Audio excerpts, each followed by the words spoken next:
The very next time you peel a banana, stop before you drop the skin in the bin. Hold it for just a moment and look at it. What you are about to throw away weighs almost nothing, takes up almost no space, and has more useful applications in a working garden and household than most things people actually buy. The banana peel has been leaving your kitchen for years as waste, and it does not have to. I am going to show you 8 specific things a banana peel can do, each one grounded in what the peel actually contains and why that makes it effective. This is not a list of folk remedies that have been passed around the internet without anyone checking whether they actually work.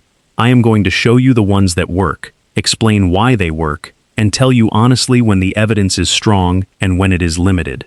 That honesty is the only reason any of this is worth your time. I am Levi Yoder.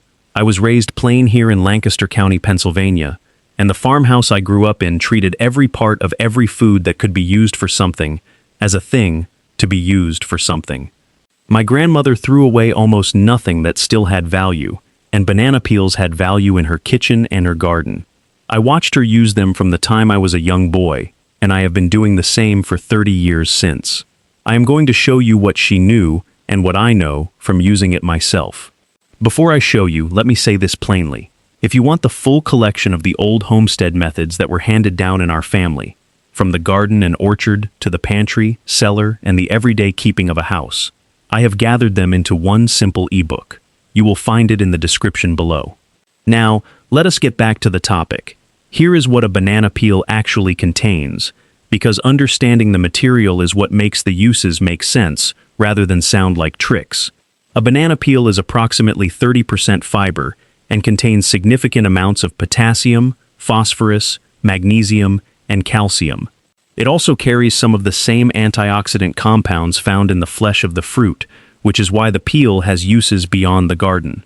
The potassium and phosphorus content in particular is what makes the peel valuable to plants. Potassium drives flowering and fruit production and regulates the uptake of water through the plant. Phosphorus drives root development and energy transfer within the plant. Both are essential and both are often depleted in residential garden soil that has been farmed for several seasons without amendment. A peel that goes into the compost eventually returns these nutrients to the soil through decomposition. A peel applied more directly gets them there faster and in a form the soil organisms can process within days rather than waiting for the full compost cycle. The fiber in the peel also has specific properties, including its role in soil structure as it breaks down, that are worth understanding separately from the nutrient content. The first use is fertilizing roses and other heavy-blooming plants. Banana peels are particularly well suited to rose roots because roses are among the highest potassium feeders in the common garden, and potassium is what drives flower production and the deep color of the blooms. Bury a fresh peel 2 to 3 inches deep around the base of each rose bush, just below the soil surface, once every 2 to 3 weeks through the blooming season. The peel breaks down over 2 to 3 weeks in the soil and releases potassium and phosphorus directly into the root zone where the plant can access them. My grandmother buried peels around her rose bushes and her dahlias every time she had one available, which was consistent enough across the seasons that those plants had a steady, low-level supplement of what they needed most. Her roses bloomed longer and more heavily than those in neighboring gardens that did not do this. I cannot isolate the peels as the single cause of that difference, but the potassium content is real, and the response to it from high potassium feeding plants is consistent with what plant nutrition science predicts. The second use is as a liquid fertilizer, which delivers the nutrients faster than burying and is more useful for plants you cannot easily dig around. Soak 2 to 3 banana peels in a quart of water for 48 hours. The water draws the potassium and other soluble nutrients out of the peel and into solution. Strain it, dilute it with another quart of water, and use it to water any heavy-feeding plants, tomatoes, peppers, squash, and fruiting plants of any kind. The liquid is immediately available to the roots rather than needing to wait for soil organisms to break down the solid material. Make a fresh batch every week during the peak of the growing season, and the plants get a consistent low-level potassium supplement that shows up in their fruit production. My grandmother made something similar by soaking wood ash in water, which is a different nutrient profile but the same principle of drawing soluble minerals into water for direct root application. The third use is as an aphid deterrent, and this one I want to be precise about because it is often overstated online.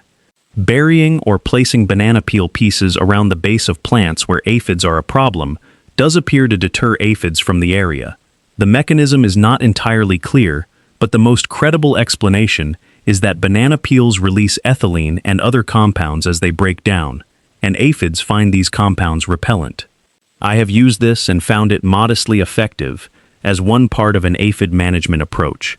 I would not claim it clears an established infestation on its own, but as a deterrent measure, in combination with other controls, it earns its place. Place fresh peel pieces around the base of affected plants and replace them every few days as the old ones break down. The fourth use is in the compost, which is where all peels that have been used for other purposes should ultimately end up.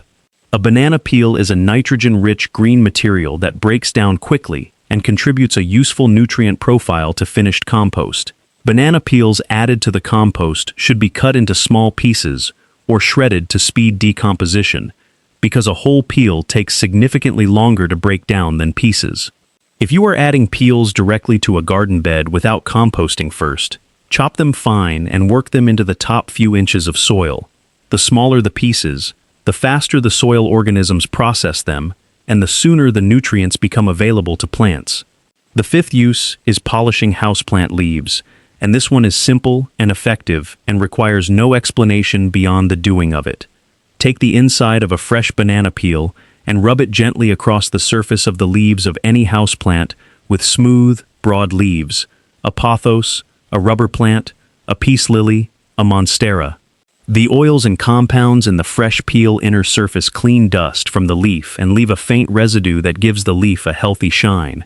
More importantly, clean leaves photosynthesize more efficiently than dusty ones, so this is not purely cosmetic. Wipe the excess with a clean, damp cloth after the polish. My grandmother did this with her windowsill plants in the farmhouse kitchen, and I do the same now. The sixth use is as a shoe and leather polisher. The inside surface of a fresh banana peel contains natural oils and potassium compounds that clean and condition leather. Rub the inside of a fresh peel across leather shoes, leather furniture, or any leather item that needs conditioning, working the material into the leather, then buff with a clean, dry cloth. The result is a conditioned, slightly polished surface that looks cared for. This is not a substitute for a dedicated leather conditioner for high-quality items, but for everyday leather shoes and household leather goods, it works well and costs nothing beyond the peel you were going to discard. My grandfather polished his work boots with the peel whenever he had one, following with a cloth buff, and the boots lasted well. The seventh use is as a skin treatment for minor irritation and insect bites. The inner surface of a banana peel, applied directly to a mosquito bite, a minor rash, or a small area of irritated skin, cools and soothes the area, and the compounds in the peel, including certain antioxidants and sugars, appear to reduce the immediate inflammatory response.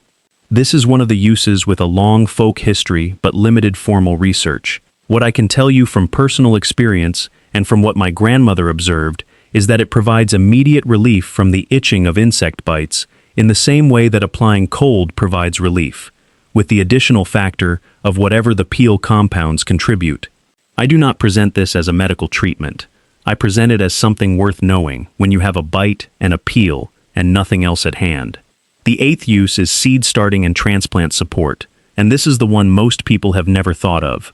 Lay a fresh banana peel in the bottom of a planting hole before you set a transplant in, particularly a tomato or a pepper transplant. The peel will break down over the first few weeks the plant is establishing and contribute potassium and phosphorus directly to the root zone during the period when the transplant is most actively building its root system. A plant that establishes well in the first few weeks of transplanting gets ahead in ways that remain with it for the rest of the season. My grandmother laid peels in the tomato holes every spring. I do the same. The cost is zero, and the benefit during establishment is real. Think for a moment about what has been leaving your kitchen every time you ate a banana. Potassium for the roses, phosphorus for the transplants, a liquid fertilizer for the heavy feeders in the garden, a deterrent for the aphids, a polish for the houseplant leaves and the work boots, a soothing treatment for the insect bites on summer evenings, a nutrient source for the compost and the transplant holes. All of it going into the bin, week after week, year after year, because no one ever sat down and showed you what the peel still had to offer before it left the kitchen. That is not carelessness. It is the same failure of information that applies to every other thing in this channel.